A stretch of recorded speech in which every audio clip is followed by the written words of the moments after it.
Hi, it is day 19 of the bulk, soon to be getting to double digits. It's a rest day, and I decided instead of resting that I would instead do some research and tell all of you about it. You're probably wondering, well, Ben, what are you going to be researching? And I'd like to start off with a little story, okay? So, I had a long day of work ahead of me. And before that, I decided that I was going to get a workout. So I get my pump in, I make my smoothie. If you don't know how to make my smoothie, here's a video. Here's the ingredients. Ooh, wow. What you might notice is there's a little thing in there called creatine, okay? Now, creatine is the star of the story.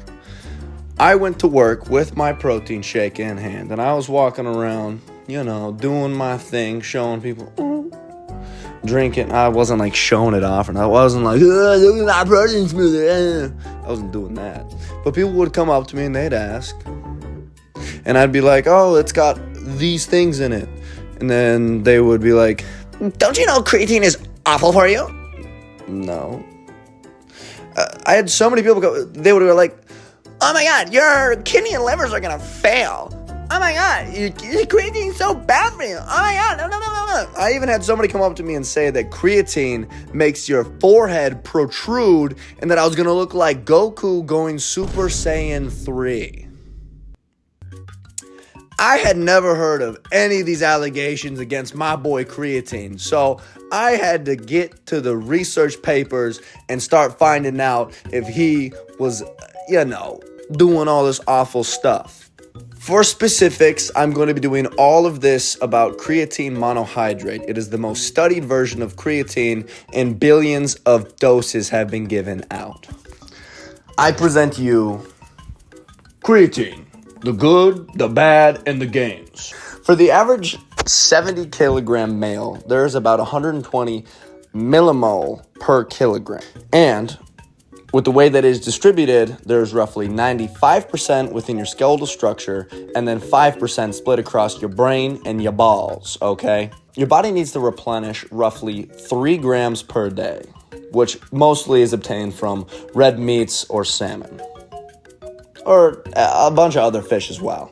Creatine affects a multitude of things, from the actual strength of your skeletal structure to even the efficiency of the ATP, which is what's giving you that energy to get active, okay?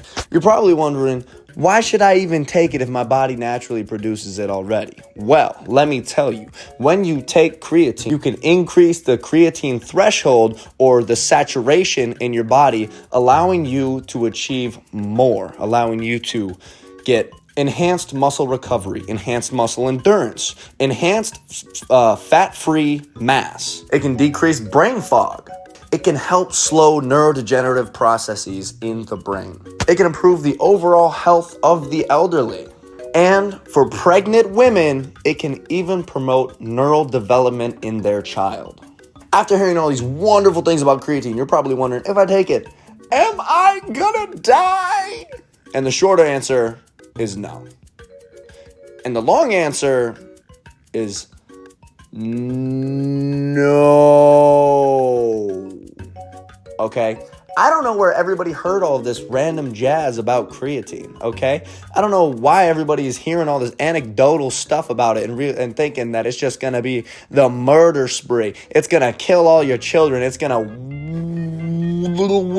wither away all of your gains, and it's going to ruin your entire life. A long-term study in healthy and diseased populations, there were ranges from 0.3 to 0.8 grams a day, given all the way to infants to the elderly. There were no adverse health risks and many, many, many benefits. After hearing all this splendid information about creatine, you're probably foaming at the mouth, water and dripping, just getting ready to get your mouth full. And I'd say, down, boy.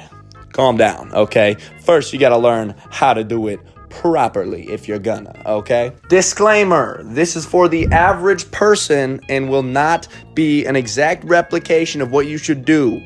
Do not blame me if you get injured or hurt your tum-tum or shit your pants in front of the girl you like because you overdosed on creatine too fast. The proper technique is loading. Now, loading is when within the first week of taking creatine, the first 7 days, you are going to take 5 grams a day, 4 times daily. Now, what this is going to do is make you reach your maximum saturation or threshold of creatine within the body. After that, you are then going to be able to take 3 to 5 grams daily, and that should maintain the threshold.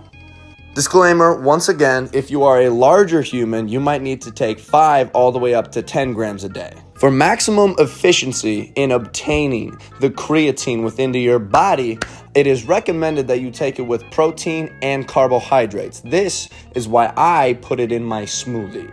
I will say that there are a handful of adverse effects, but they have specific reasonings as to why they are there. Okay, one of the things is water retention. Now, this is only within the first couple weeks of creatine, and as your body adjusts, the water retention shall dissipate. Another one is the failing of kidneys and livers. But in those studies, the people who took the creatine already had health risks within their liver and kidney. Let me repeat that. They already had complications in their liver and kidneys, okay? In conclusion, creatine is here for everyone. It'll benefit you, promote gains, make you feel healthier, let you get after it harder in the gym, and I don't see why you shouldn't take some creatine. And now that y'all know the ins and outs of creatine, you can get to pumping your chump, okay? I'm going to leave you with this, okay? Schnoz out. Remember, I love you.